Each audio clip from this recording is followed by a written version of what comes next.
introduce tonight a local success story. The family-owned chain of Johnston shoe stores are celebrating their 100th birthday. I'm Mark Matho and I'll have full details in NBN's Hour of News at 6 tonight.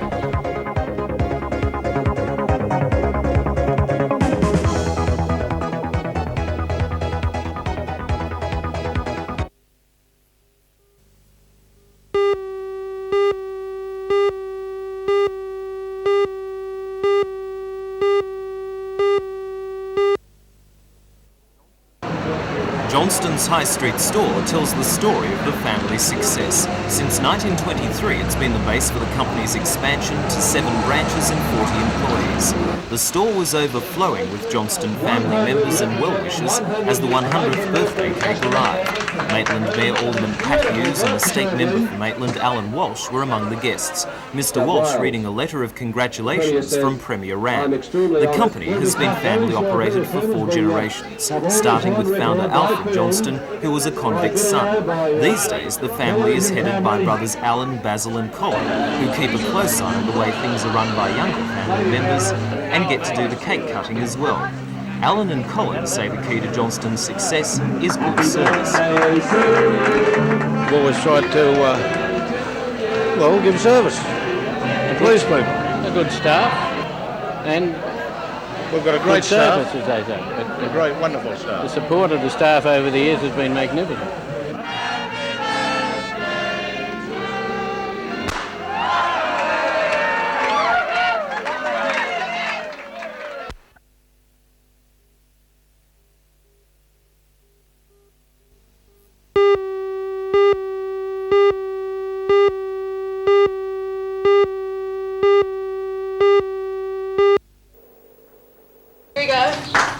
It was a bright moment at the Wallsend Youth Refuge today when Chairperson Elizabeth Shanley officially cut the ribbon and declared the new look refuge open. The refuge, which caters for youth in the area who are in crisis situations, has undergone something of a facelift, with the interior being completely repainted and much of the furniture and beds replaced. The work was largely made possible by the Wallsend Chamber of Commerce, which named the refuge as the beneficiary of the successful Wallsend Winter Fair held earlier this year.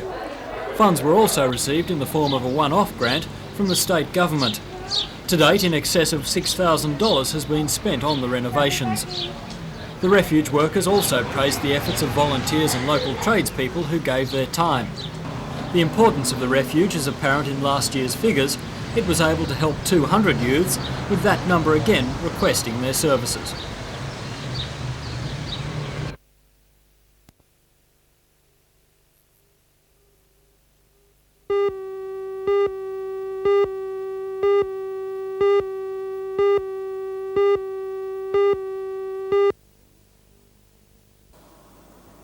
Journal of the Hunter Valley History, Volume 1, Numbers 1 and 2 are the work of Elizabeth Guilford, Assistant Librarian at Newcastle University. Apart from an interest in local history, Mrs Guilford says she decided to compile the volumes, the first in a series, after becoming conscious of a gap in existing records. There has not until now been a publication which looked at the valley as an historic entity. Rather, the work that has been done in the various local historical societies in the valley have looked at a particular area and not looked at the valley as a whole. What subjects do these two journals cover? They're looking at people settling in the valley in the early part of the 19th century and also up to about 1880. They're looking at the sort of problems that people face, whether they were settling in Morpeth or Jerry's Plains or Murrunda or wherever. I'm very interested in social history, and I'm particularly interested in people and how they reacted to certain events and conditions.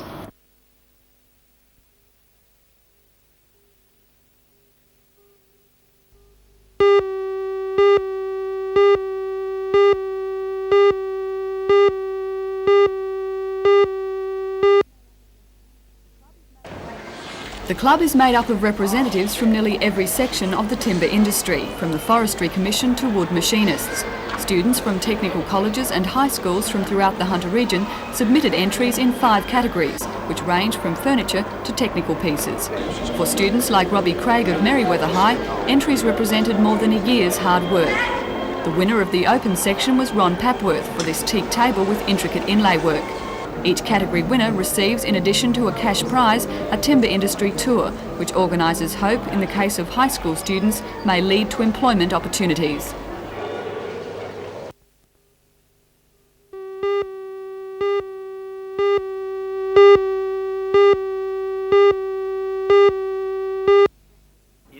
Non-sexism has been a policy in New South Wales public schools since 1979, but corresponding changes to the way children are taught have been slow in coming. Yesterday, a four-man Education Department task force visited Glendale Public School to launch the state's first pilot program in non-sexist education. Morisset High School will follow the lead in December, and both schools will attempt to reduce sexism in their curriculums, classrooms and playgrounds. According to Bob Ireland and Sandra Bushell from the Non-Sexist Education Unit, the change in attitudes must start with teachers. I think it's quite clear that particularly in Year 12, when you have a look at the figures, there are probably 3 times as many girls as there are boys doing 3-unit English, whereas there are probably 4 times as many boys as girls doing 4-unit maths. And I think that it's quite clear that what we expect of girls as far as career choices are concerned and school choices are concerned is quite different from what we expect from boys. Sandra, how can we go about reducing the amount of sexism in schools? Well, the department encourages schools and the community to look at the curriculum that it is offered to both girls and boys in schools, the way that that curriculum is delivered, and the school organisation as a whole, such things as how many women are presenting positive role models to boys and girls on the school communities.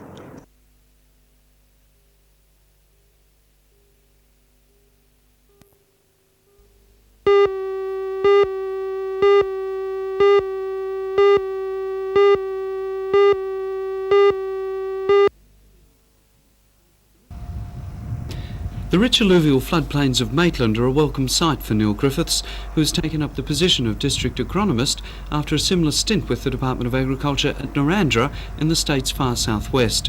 Originally from Bellingen on the north coast and a graduate of the Hawkesbury Agricultural College, he says he's looking forward to working in a district with such a rich and historic rural background and where there's a great respect for and application of pasture improvement practices.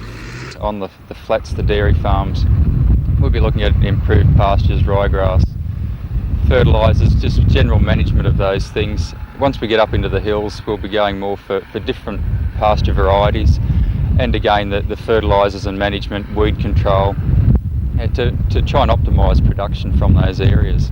Well, of course, you've only just arrived here from Narrandera. Would you expect the dairy farmers here and the graziers to want to use an agronomist?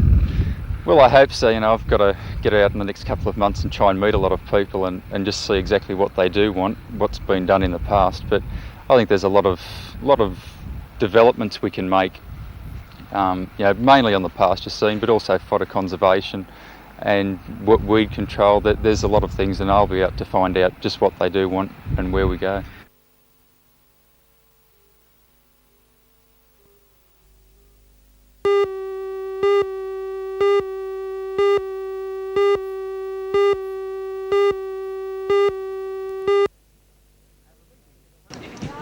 At a meeting at Curry this afternoon, the men decided to accept the union recommendation to resume work. And this will happen at 11 o'clock tonight. They'll continue to demand relief in the disputed pot line 1, where the new pots are being tested. The operators say they require a greater workload and expose them to fumes for longer. The company says this isn't so, and that any prolonged industrial action could lead to the loss of important contracts and severely jeopardise the very viability of the plant. The operators say if the company continues with its present approach, selective bans will be introduced and they will work strictly to rule.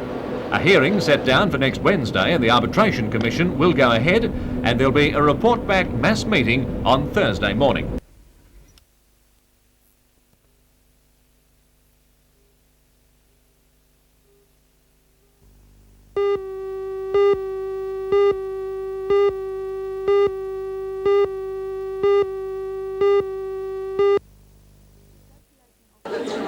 The association offers advice and support to the families of multiple birth children. In the Lower Hunter alone, there are 50 Australian Multiple Birth Club members. They all have triplets or twins in their families. At today's conference, topics for discussion included dental health and clinical psychology. According to the National Chairman of AMBA, Brenda Lorden, the association offers mothers practical help. First of all, probably the most important thing is when the mothers find that they're expecting twins, they usually contact us in a bit of a panic. And the first thing we can do is provide realistic information on what it's like to have twins and provide concrete things like literature to read and, when the babies are born, twin prams to hire or triplet prams to hire. Mrs Lorden also gave credit to the federal government. We've been very lucky that the federal government, as of the 1st of November, is paying triplet families $150 a month and quad families $200 a month, which will go a long way towards helping them with the sort of adult care that they need.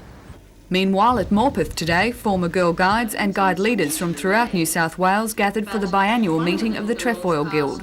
The Guild raises money for both the guide movement and for charities. Guest speaker today was Lady Angela Carrick, the Chief Commissioner of the Girl Guide movement in Australia.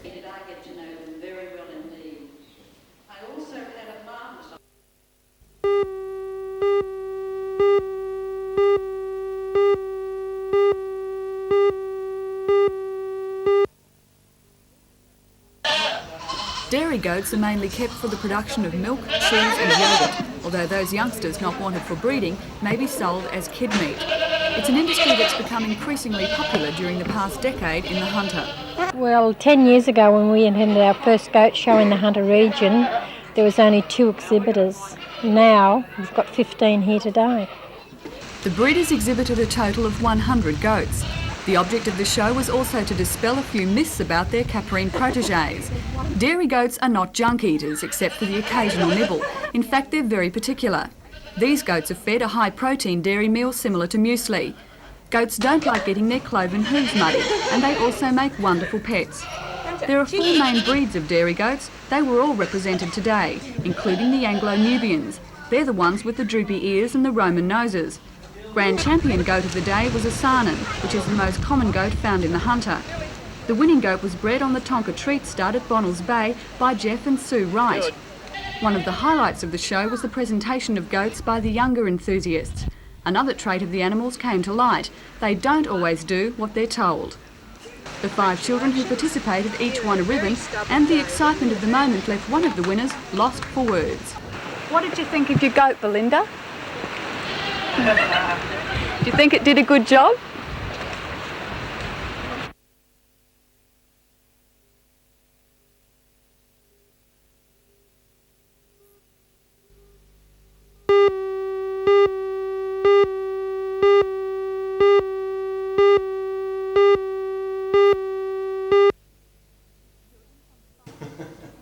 Children from the 5 schools in the Lambton and New Lambton area submitted entries in the competition. The children were asked to depict some aspect of the forthcoming festival. The winners will receive their prizes in the height of the weekend celebrations. The festival kicks off at 12 noon on Saturday with a procession through the streets. The weekend's entertainment includes bands, dancing and a women's soccer match.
About half of the 115 miners on strike met at the Brankston Oval this morning to consider a recommendation from union leaders to return to work. At issue is the manning of underground mine transporters, traditionally driven by Miners' Federation members.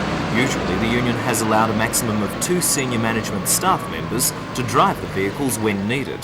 However, a recent local coal authority decision to allow all senior management and surveyors to drive the vehicles when they want is opposed by the miners who see it as a threat to their jobs. Well, it's work that's traditionally been done, Mark, by the members of the Miners' Federation, not only at Liddell State, but at every colliery in the north, in fact the south, in Queensland, and the western districts. And it's something, as we see, and attempts have been made to make inroads into that traditional areas of our particular work. And we're not about to stand idly by and to see that happen. So Mick Kelly told the miners that a meeting last Friday with the State Mineral Resources Minister Peter Cox resulted in a compromise. A maximum of 3 senior management will be allowed to drive the vehicles, but surveyors will not be allowed. The men voted unanimously to accept the peace package and return to work at 7 in the morning. The Miners' Federation is confident that the local coal authority will approve the plan and bring an end to the costly dispute.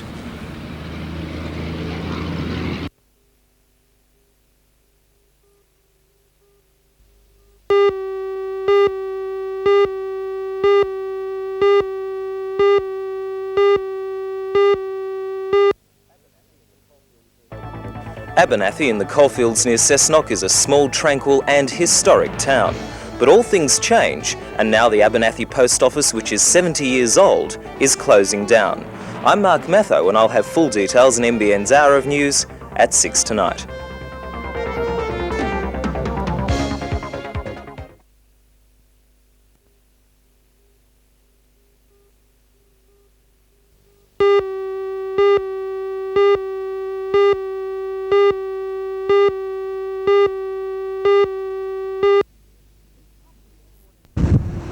This property at Warners Bay was converted into a challenging four-wheel drive circuit in order to show off the capabilities of the Land Rovers and Range Rovers that were provided for test drives. The day was arranged to show four-wheel drive owners how to approach different gradients and how to use their vehicles in changing conditions. Inevitably, Jaguar Rover Australia were also looking for new buyers, and one of their biggest drawcards was the presence of Captain Mark Phillips. Captain Phillips is nearing the end of a 4-week visit to Australia, where he's been participating in an equestrian school. His tie-up with the motoring industry comes from his involvement with Olympic equestrian events. In the United Kingdom, he is sponsored by Land Rover Limited in this sport. Although more at home in the saddle than the seat of a Land Rover, Captain Phillips is keen on off-road motoring. Yeah, it makes a nice change from the horses, and in many ways it's actually quite similar. It's all sort of seat of the pants stuff and a bit of feel and touch, I think, which is very similar to riding horses. But when I've been sort of teaching a lot and working long hours and things, it makes a nice change, and I enjoy it. The constant stream of passengers through the demonstration cars was proof of the strong support recreational motoring has in the Hunter. And the circuit certainly tested one of the vehicle's strong points. You can park a four-wheel drive anywhere.